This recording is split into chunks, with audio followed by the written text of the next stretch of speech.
Passing the open guard is one of the trickiest things to do in Jiu-Jitsu. My name's Nathan Haddad. I'm a black belt under Helio Seneca, and we're gonna take a look at the hip and knee post. So I'm gonna come out with Toreando pressure. So where a lot of people make a mistake when they pass the guard is they don't make the approach the correct way. And what happens is, instead of me starting from here, they start passing here. And now my partner can start making all these different entries on my legs with De La Riva guard, reverse De La Riva. He can start playing single leg X. And I run into this huge issue where now I am on the defense. I'm dealing with what he's offering me, okay? So if I make the approach the right way, I come out like this. Look how low I am. I'm about 2 feet away from my partner. When I step in, I'm gonna control at the shins here, okay? And now, when I have the hands on him, Max doesn't have access to my legs or my hips yet because I didn't close this distance, okay? So again, where most people fail is they come out like this, and then they start trying to attack, and I'm too deep in the water here. Now I have to deal with what he's giving me, and I have to look for other passes. So instead, I come out here, 2 feet away, and as I step through, boom, I connect at the shins right away. Again, I have this angle, this space already.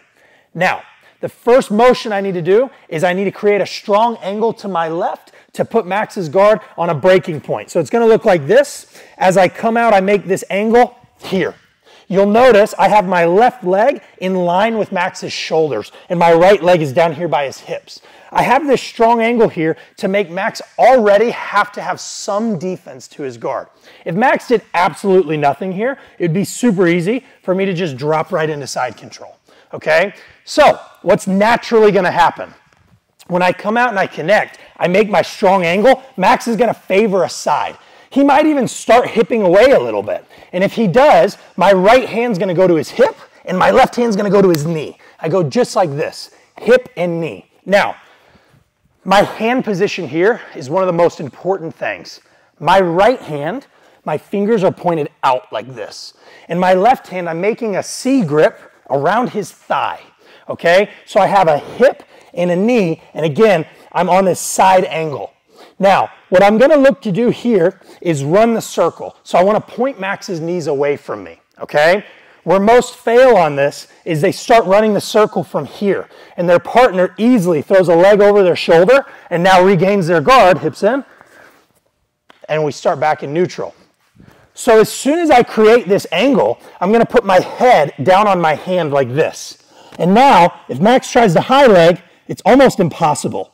And now I'm gonna run my hips to the right as I push my left hand and run behind his knees. You'll notice here, my knee is behind Max's hamstring, my belly button's over his hip, my right hand stays under Max's hip bone here, my left hand is just across like this. Why? Max has 2 options from here, both of them are bad, okay? The first option, he can try and regain side control, just turn into me. Well, that's a good option, but you notice his knees are pointed away from me.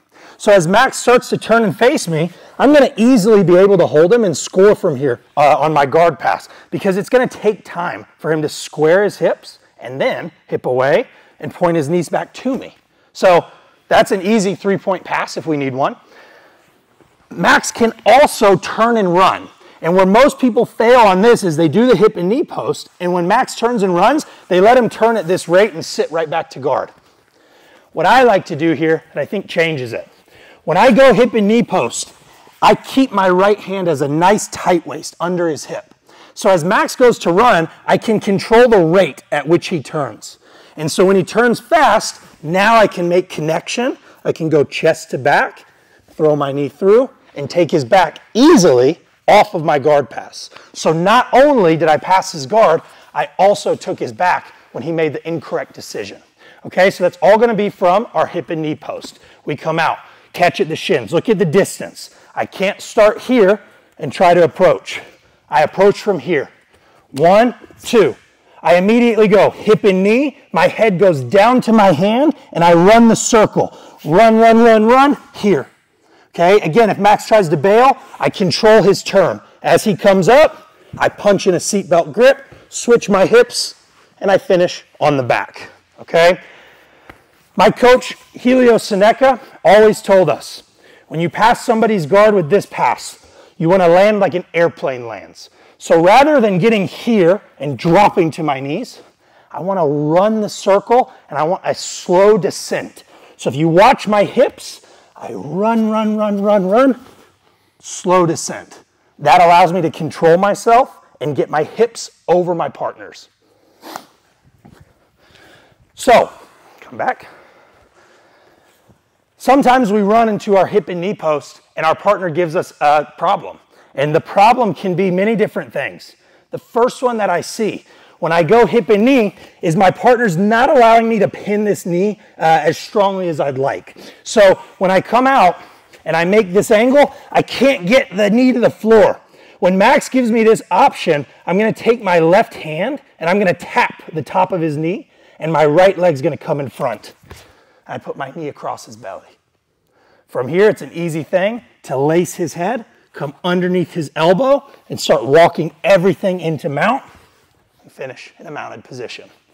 So, back here. Scoot back for me just a little bit, Max. We're gonna be here. We make our approach, I step, and I go hip and knee. I can't pin his knee to the floor. He's really resisting me. My left hand comes up, taps. Right knee comes in front. Once I put the right knee across the belly, I don't like to hang out here, especially with the threat of like backside leg locks. So instead I go left hand under, right hand under. As I walk everything up, my knee goes to the floor, I finish in a mounted position, okay? So that's gonna be our first contingency on the hip and knee post. Sometimes we'll run into some option where our partner actually is able to hook our leg. So I come here, and when I go hip and knee post, Max catches my leg. Well, now if you'll notice, when I start running this circle, we just run together, and that's not gonna be a great pass for us. So what I wanna see when I run this hip and knee and Max hooks my leg is a knee cut. The reason this knee cut's gonna work, guys, when I come out and make the angle, Max has to separate his knee from his elbow here. And if I see this separation, you should always be thinking knee cut, okay? Whenever there's separation and I have a knee up the middle, I can slice right through. As I punch my right knee through, my right hand makes an underhook and my left hand anchors behind Max's head. I slide everything through and I turn down into side control, okay? A note on the knee cut. The knee cut has long been one of my favorite passes to use in Jiu-Jitsu. And the reason is because I can be very fast with it or I can be controlled with it. When I step through and Max hooks, I am not slamming my right knee down to the floor. So I'm not chopping my knee and then trying to kick through. I want to think of it like I'm just going to take the top layer of skin off of Max's leg with the side of my knee. So I am literally slicing here.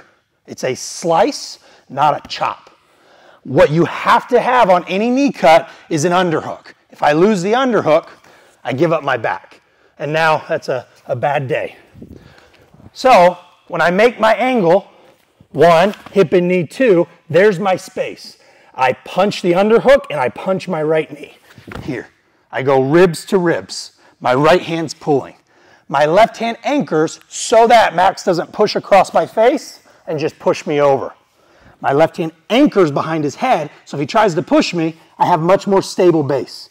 I'm gonna slide everything through, connect my hands, turn my hips down, and now we pass the guard using our Toreando pass to a knee cut. Guys, now that we've passed the guard, if you wanna see some of my favorite attacks from mount, you can click right here, or you can see our full Jiu-Jitsu curriculum at getselfdefense.com right here.